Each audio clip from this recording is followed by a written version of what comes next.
அங்காரகன், பூமிக்காரகன்னு சொல்லக்கூடிய நீதியை நிலைநாட்டும் கிரகமாக விளங்கக்கூடிய செவ்வாய் பகவானை ராசி அதிபதியாக கொண்ட விருச்சிக ராசிக்கு வணக்கங்க. தலைப்பு பார்த்திருப்பீங்க, விருச்சிக ராசிக்கு தலைக்கு மேல சுத்தக்கூடிய கத்தி. ஆனா அதுல இருந்து ஒரு விடிவு காலம் கொடுக்கிற மாதிரி உங்களுடைய அதிபதியுடைய மாற்றம் உங்களுக்கு சாதகம்.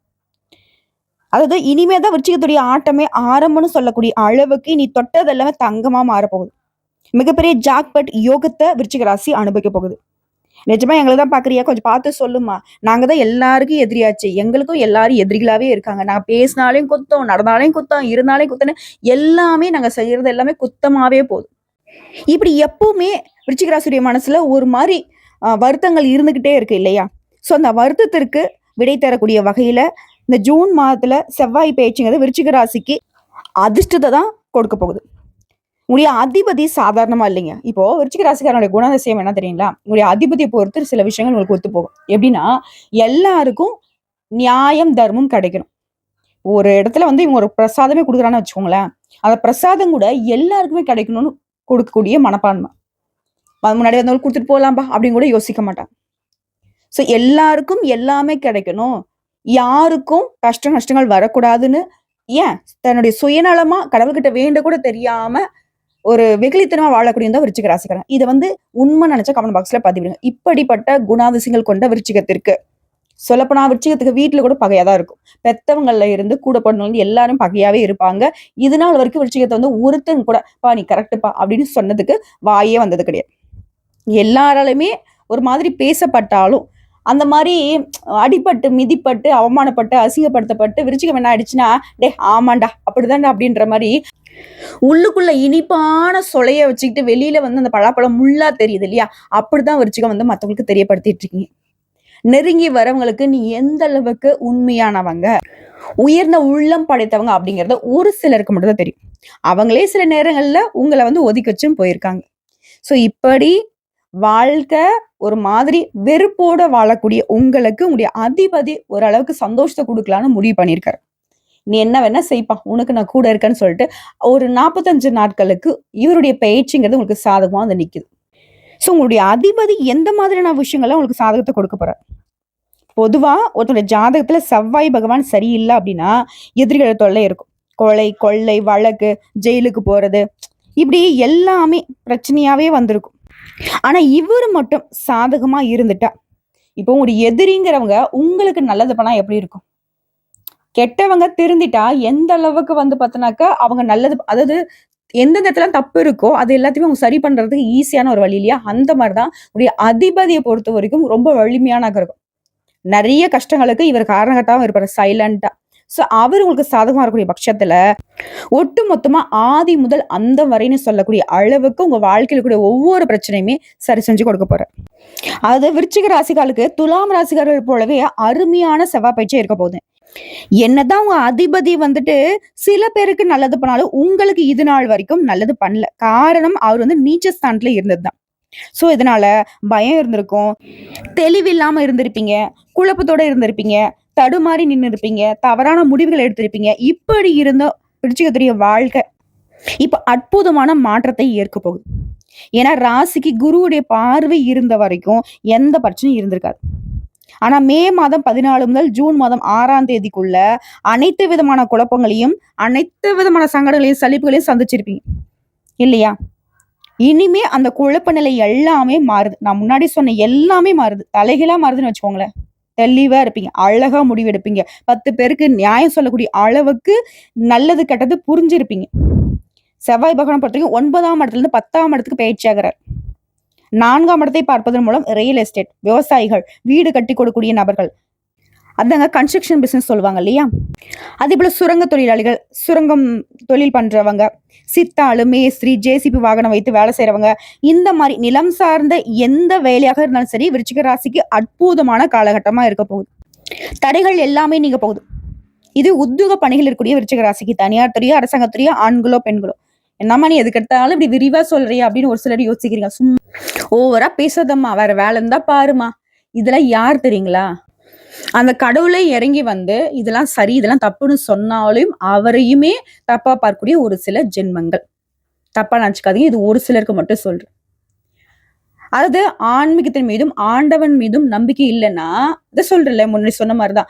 தெய்வமே இறங்கி வந்து முன்னாடி நின்னா கூட நம்ம சந்தேகப்படதான் ஆரம்பிப்போம். அதுவே தான்.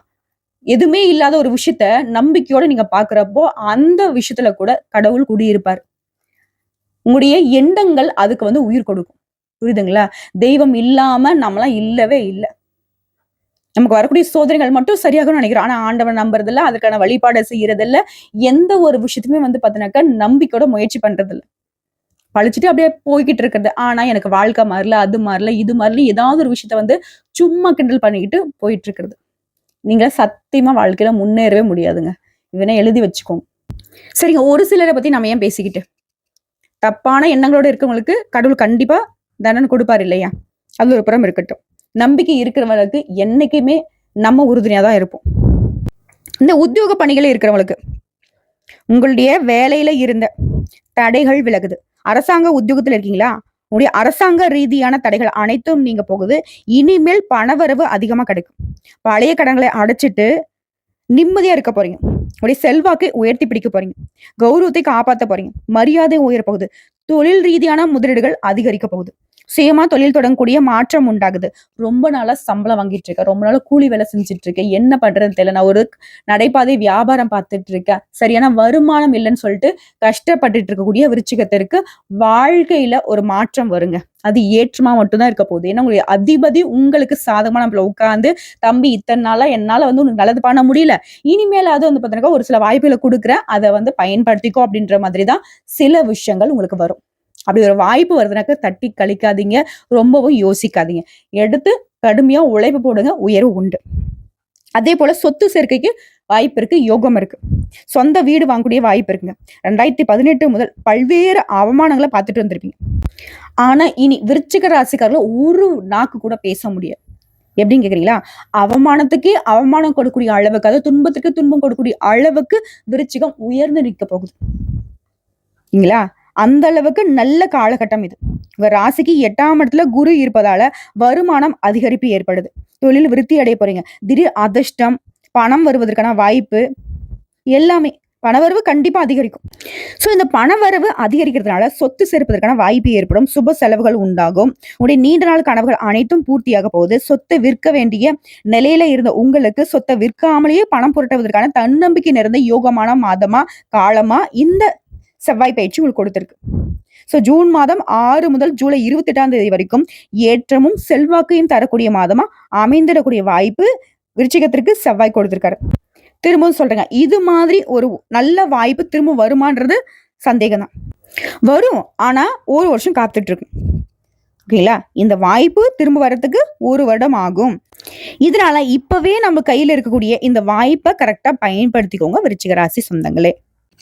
இதோட செவ்வாய் பகவான் அப்படிங்கிறவர் யாருங்க? நம்மளுடைய உடன்பிறப்புகளை குறிக்கக்கூடிய கிரகம். உடன்பிறப்புங்கிற உறவுகளை குறிக்கக்கூடிய கிரகம். சோ இந்த மாதிரி உறவுகள் கிட்ட கவனமா இருக்கணும். கூட பொறந்தா மட்டும்தான் கிடையாதுங்க. அந்த மாதிரி ஒரு சித்தப்பா பையன், பெரிய பையன், அக்கா, தங்கச்சின்னு ஏதாவது ஒரு வகையில அந்த முறை வராங்க இல்லையா? அவங்க எனக்கு அக்கா முறை வேணும் அப்படி சொல்லுவோம் இல்லையா? அந்த மாதிரி வகையில கூட அந்த உறவுகள் கிட்ட கவனமா இருக்கணும். விருச்சிக ராசிகளை செவ்வாய் பகவானை பொறுத்தவரைக்கும் உங்களுடைய வேலையில, தொழில்ல எல்லா விதங்கள்லயுமே வந்து பாத்தீங்கன்னாக்கா உங்களுக்கு சாதகத்தை கொடுத்தாலும் உறவுகள் கிட்ட எச்சரிக்கை இருக்க சொல்லி அறிவுறுத்துறாரு. யாரையும் நம்பக்கூடாது. குறிப்பா பண விஷயங்கள். நிறைய பணத்தை இழந்திருக்கீங்க. நிறைய உறவுகளை நம்பி. ஒருத்தங்க நம்பிக்கையா பேசிட்டா போதும். அவங்களுக்கு உசுரையும் கொடுக்க தயாராகிறது தான் விருச்சிகம். இதனாலதான் இது நாள் வரைக்கும் ஏன் பச்சையா சொல்லணும்னாக்க பிச்சை எடுக்கிற ஒரு நிலைமையில கூட உங்களை வந்து தள்ளியிருப்பாங்க. சுயநலமாவும் இருந்திருப்பாங்க. இப்ப வரைக்கும் சொல்ல முடியுமா உங்களால? கூட போறவங்க யாராவது உங்களுக்கு சாதகமா நிக்கிறாங்களா? பேச்சுக்கு மட்டும்தான். உள்ள பார்த்தோம்னா, ஒட்டு மொத்தமா உங்களுக்கு வஞ்சகம் பண்ணதே அவங்களா தான் இருப்பாங்க. சோ அப்படி பாதிக்கப்பட்ட நீங்க அதுலருந்து வெளிய வரணும்னாக்கா, இந்த வாய்ப்ப பயன்படுத்தி யாரையும் நம்பாம உங்க வேலை உண்டு, நீங்க உண்டு. என்ன பண்ணணும், ஏது பண்ணுங்கிறத திட்டமிட்டு செயல்படுத்திக்கோங்க. வெற்றி பெறுவீங்க. அதேபோல திருமண யோகம் இருக்கு. வேலை தேடுறவங்களுக்கு நல்ல வேலை அமையும். இதோட குடும்பத்திலயும் வந்து பார்த்தீங்கன்னாக்கா மகிழ்ச்சி பெருகும். குடும்பத்திற்கு தேவையான பொருட்களை வாங்கி சந்தோஷப்படுவீங்க. பேச்சுல இனிமை உண்டாகுது. எந்த இடத்துல எதை பேசி காரியத்தை சாதிக்கணும், ஜெயிக்கணுங்கிற யுக்திகளை கத்துக்க போறீங்க. இதனால வெற்றி பெறக்கூடிய காலகட்டமா இது இருக்க போகுது. குறிப்பா உங்களுடைய பேச்ச 4 பேர் கேட்கக்கூடிய யோகம் உண்டாகுது. குடும்பத்துல நல்லது மட்டுமே நடக்கூடிய காலகட்டமா இது இருக்க போகுது. அதே போல நீங்க ஏதோ பிரயாணங்கள் போறீங்க, பயணங்கள் எல்லாமே உங்களுக்கு சாதகமான பலன்களை கொடுக்கும். அற்புதமான ஆதாயத்தை பெறுவீங்க. உங்களுக்கான வேலை வாய்ப்பை நீங்களே ஏற்படுத்திப்பீங்க. வீடு, வண்டி, வாகனங்கள் வாங்கக்கூடிய யோகம் இருக்கு. இடம், நிலம் வாங்கக்கூடிய யோகம் இருக்கு. இதோட நல்ல தன்னம்பிக்கையோடையும், தைரியத்தோடையும் வீரியமாக செயல்படக்கூடிய காலகட்டமா இருக்க போகுது. நீங்க 10 பேருக்கு வந்து பாத்தீங்கன்னா, கிளாஸ் இருக்கக்கூடிய அளவுக்கு உயர்ந்து நிக்க போறீங்க. புதிய புதிய ஒப்பந்தங்கள் கிடைக்க போகுது. இதோட கலைத்துறையில இருக்கிறவங்களுக்கு முன்னேற்றமான காலகட்டம். உங்களுக்கு புதிய ஒப்பந்தங்கள் கிடைக்கும். புகழ் பெறக்கூடிய அமைப்பு இருக்கு. இசை, நாட்டியத்துறை, நடிப்பு துறையில சேருவதற்கான வாய்ப்பு இருக்கு. பாராட்டுகளே பெறுவீங்க. அலைச்சல் உண்டாகும். ஆனால் ஆதாயம் தான் அனுகூலமா நிக்கும். திடீர் அதிர்ஷ்டம் கண்டு குடும்பத்தில் சுபகாரியங்கள், சுப நிகழ்ச்சிகள், இதுடன் நீண்ட நாட்களாக நீங்க எதிர்பார்த்து காத்திருந்த விஷயங்கள் அனைத்துமே நடக்கிறதுக்கு வாய்ப்பு இருக்கு. எதிரிகள்லாம் யாரு என்னங்கிறத கண்டுபிடிச்சிருவீங்க. அவங்கள உடனடியா வாழ்க்கையில இருந்து ஒதுக்கி வச்சிருவீங்க. திடீர் பதவி உயர்வுகள் கிடைக்கும். திடீர் வேலை வாய்ப்பு, திடீர் இடமாற்றம், அதிர்ஷ்டகரமான காலகட்டம், நீண்ட நாட்கள் குழந்தை பாக்கியத்துக்காக காத்திருக்கவங்களுக்கு குழந்தை பாக்கியம் கிடைக்கும். ஆனா பேச்சுல மட்டும் நிதானம் தேவை. சின்ன சின்ன இடைவெளிகள் குறைந்து சந்தோஷம் ஏற்படும். தாய் தந்தை உடனான உறவுகள்ல இடைவெளி இருந்திருக்கும் இல்லையா, அந்த இடைவெளி குறைய போகுது. மனக்கசப்புகள் நீங்கி இணக்கமாக இருக்க போறீங்க. காதல் சார்ந்த விஷயங்கள்ல கவனமா இருக்கிறது நல்லது. குறிப்பா பேச்சுல நிதானத்தை கடைபிடிக்கணும். விட்டு கொடுத்து செல்வது நல்லது. இதோட கணவன் மனைவி கிட்டே வந்து பாத்தீங்கன்னா அந்யூன்யமா இருக்கிறது நல்லது. சின்ன சின்ன விஷயங்கள் கூட கோபப்படாம அனுசரிச்சு நடந்துக்கும். சோ ஒட்டு மொத்தமா விருச்சிக ராசிக்கு உடைய அதிபதி தரக்கூடிய வாய்ப்புங்கிறது ஈடு இணை இல்லாத ஒரு விஷயங்க. ஏன்னா படாத பாடுபட்டுட்டீங்க. விட்டுடுடா சாமி அப்படின்ற அளவுக்கு ஒரு 2 நாள் லீவு கூடன்ற அளவுக்கு நீங்க ஏங்கி போய் நின்னுட்டு இருந்தீங்க. எங்க பிரச்சனை? யாரால பிரச்சனை? இது யார்ட்ட போய் தீர்க்கிறது? நமக்கே ஒரு மாரி மண்டை குழம்பி போய் கஷ்டப்பட்டிருந்த விருச்சிகத்திற்கு இது வந்து பார்த்தீங்கன்னாக்கா, ஒரு வரம் கிடைச்ச மாதிரி, ஒரு புதையல் கிடைச்ச மாரி. உடைய அதிபதிக்கு இஷ்ட தெய்வமான உங்களுடைய அதிர்ஷ்ட தெய்வமான முருகப்பெருமான் வேலோடியும் மயிலோடியும் வந்து வாடா தம்பி நான் இருக்கேன், வாம்மா நான் இருக்கேன் அப்படின்ற மாதிரி கையை புடிச்ச மாதிரி தான் இந்த காலகட்டம் உங்களுக்கு பலன் கொடுக்க போகுது. ஸோ கரெக்டா பயன்படுத்துங்க. அதோட இந்த செவ்வாய் பகவானுடைய பயிற்சிங்கிறது உங்களுக்கு சாதகமா இருக்க எக்கார்ந்த கொண்டும் அனுதினமும் முருகவனை வணங்காம நாளை தொடங்காதீங்க. அது உங்களுக்கு வெற்றிக்கு வழி கொடுக்கக்கூடிய ஒரு விஷயம். சரிங்களா? அப்படி முடியாத பட்சத்துல செவ்வாய்க்கிழமையாவது அருகில் இருக்கக்கூடிய ஏதாவது ஒரு முருகப்பெருமானுடைய ஆலயத்துக்கு போயிட்டு ஓகேங்களா, அவருக்கு செவ்வரளி மாலை, தேன் தினை மாவை நெய்வேத்தியமா கொடுக்கறது, எலுமிச்சம்பழம் சாதத்தை வந்து பார்த்தீங்கன்னா அவருக்கு நெய்வேத்தியமா கொடுத்து வரக்கூடிய பக்தர்களுக்கு கொடுக்கறது, இல்லாத ஏழை எளிய மக்களுக்கு அந்த எலுமிச்சம்பழ சாதத்தை வந்து அன்னதானமா கொடுக்கறது, இந்த மாதிரி விஷயங்களால விருச்சிக ராசிக்காரங்களே முருகப்பெருமானுடைய பரிபூர்ண அருள் கிடைச்சு எப்பேற்பட்ட இடைஞ்சல்கள், எதிரிகள், ஊரே கூடி நின்று உங்களுக்கு எதிராக செயல்பட்டா கூட அவங்களால உங்களை ஒண்ணும் பண்ண முடியாது. அந்த அளவுக்கு உங்களுக்கு ஒரு கவசமாக இருந்து அந்த கந்த கடவுள் காத்திருள்வார். வாழ்த்துக்களுங்க. நல்லா இருக்க போறீங்க. வெற்றிவேல் முருகனுக்கு அரோஹரா.